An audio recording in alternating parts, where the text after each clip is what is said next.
Welcome back to season 2 of Black Men We Hear You, and I'm your host, Shadina Shavon. Today we hit the streets of Harlem's very own 125th Street, and we asked these brothers, what do you love about being a black man?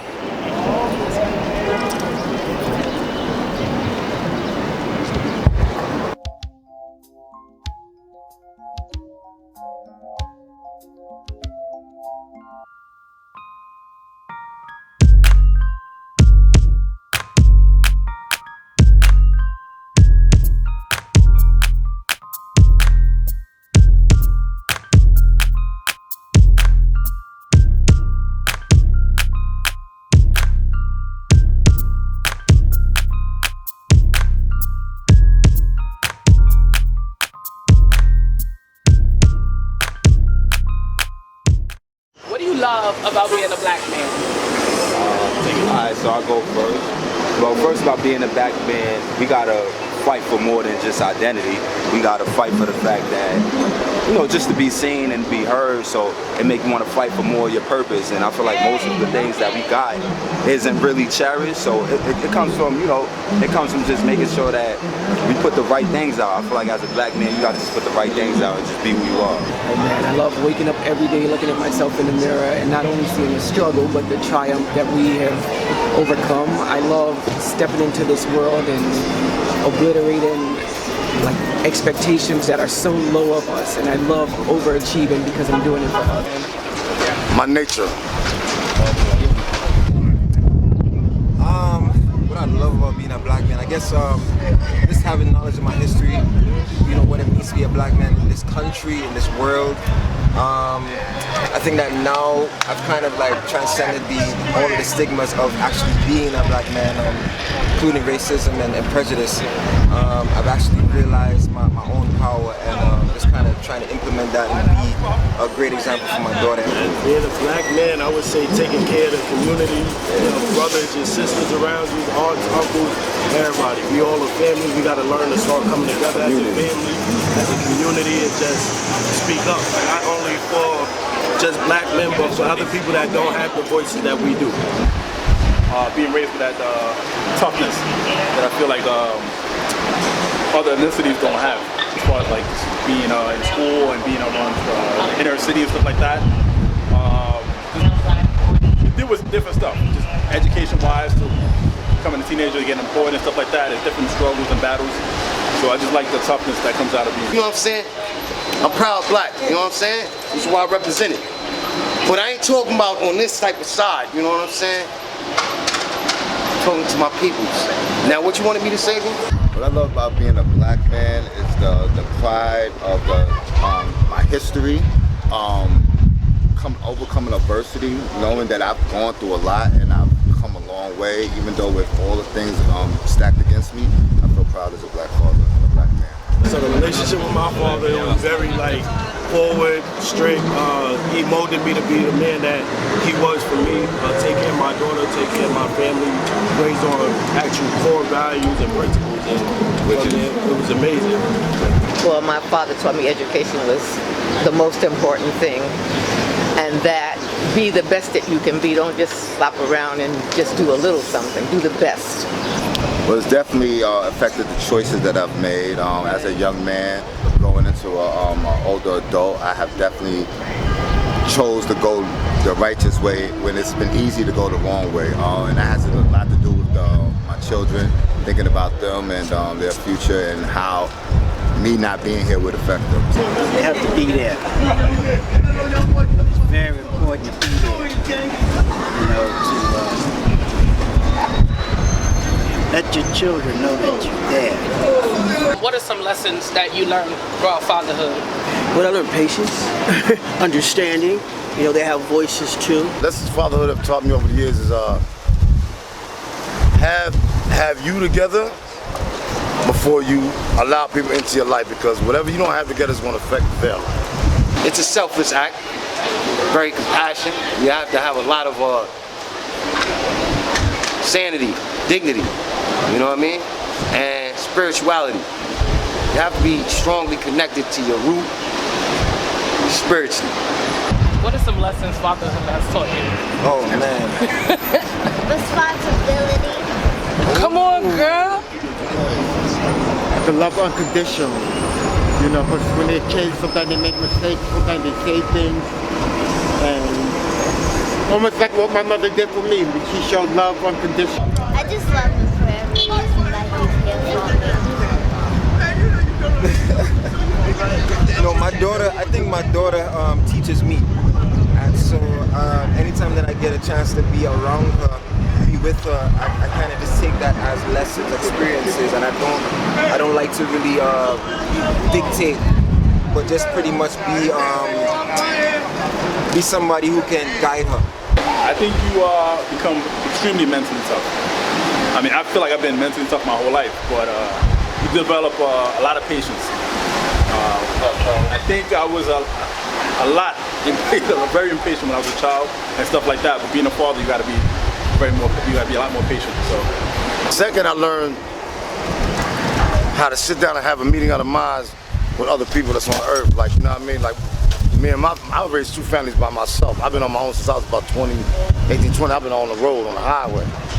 So I learned how to, okay, what's your day today? How do you feel today? When we get in the house, all right, it's family day. How'd you do today? Day by day.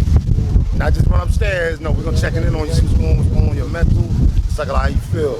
Is there any message you want to give your own father this Father's Day? Yeah, I think I see you, I forgive you, I love you. Because with me, my father wasn't there. So that taught me to, I don't got kids, but that taught me to be there for my nieces even more. Like I just wanted to be more of a figure to my nieces. You know, just be more son that the father male figures wasn't there. So it made me love more, honestly. Like yeah, it made me love more, made me be more vulnerable, more, you know what I mean? And I don't know who my father really was. He left so early. It made me want to search for more of my identity and just be who I can be. You know, I just feel everything is in faith, so I don't really feel, you know. Sure. One message this Father's Day. It's for me, my father, my grandmother, my mom raised me, so I really can't give too much of a suggestion or anything like that to my father, except to continuously try to be there. Because he wasn't there as a child, but as I gotten older, he was trying to be more active, so just keep doing what he's doing, being more active. It's never too late to be a father. Exactly, so you might not be there when the kid is young and stuff like that, but when he's still breathing and stuff like that, you always have an opportunity. Becoming a man. When a child is born into the world, and it's your child, you have a choice to either be there or not. So being a father for my biological children, becoming a man for them, showing them where they should go. And still being able to give thanks to God for being there for my grandchildren, so that he can know from generation to generation, this is my grandfather. They look at the picture. Sorry, I got a little emotional. It made my eyes water up. As young, beautiful black men, what advice will you give your fellow brothers, whether they're dealing with fatherhood or just, you know, walking Stay yourself. life? Stay yourself. Don't never let nobody change you.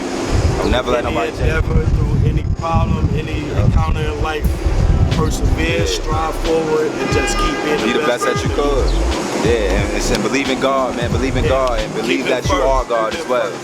Real. I believe that having a father in a household is important, but if that's not the case, and sometimes relationships don't work, being in a child's life is most important. Sometimes being in a household might not be as productive as most people might think, depending on the relationship, but being a part of your children's life is most important in all aspects. And then I found this out.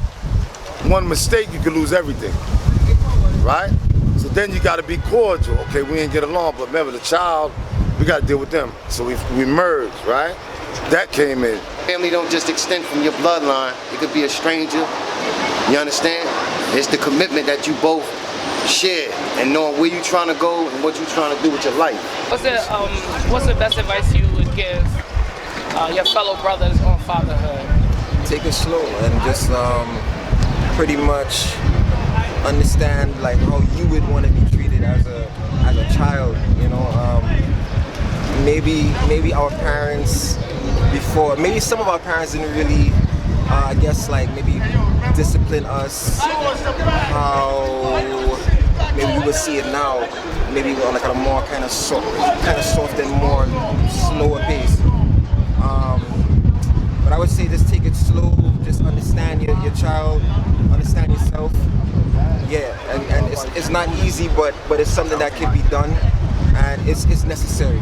You know, you face different encounters in life, different endeavors, and you never know what's going to happen. So you try to give off the best perception of yourself, even in the worst predicaments, and just make the best out of it, and let people see that you're not only just a beautiful face, but a beautiful soul, and something to impact America today. Yeah. And that's so dope that he said that, because I'm just daydreaming as he talked, because I heard that one of the quotes is not what you leave your kids, it's what you leave in them. Right. So what do you want this Father's Day? Y'all got the right one. Y'all, he gonna be there all day. Just to live my life. Yeah. You got the right one. And show some love. That's what I decided to do today. What do I want? Yeah, what do you want? I have it. And what is that? Me.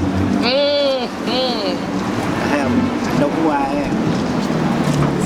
So I'm not asking my children to take me to dinner. I'm not asking them to do anything. They did it. They acknowledged me. You know what I mean? Yes, I do. Just a phone call. Yo, Pops, happy Father's Day. You know, put the grands on that. Let them say something. You know, just acknowledge me. Dad, I love you. I miss you. And I just wanted, be us together, for us to be together. That's what I meant to say to my father. Oh man, God bless you. Happy Father's Day. And happy birthday. And can I say one more thing? Yes, you can. I'd like to say happy, hi moms to my sister and everybody that I love. God bless them. Live from Harlem. Black man, we hear you. Thank you. Anywhere you go, give it on. Anywhere you say, anywhere. Black man, we hear you. Black man, we hear you. Black man, we hear you, love you, and dig you. Alright? Black man, we hear you. Black man, we hear you,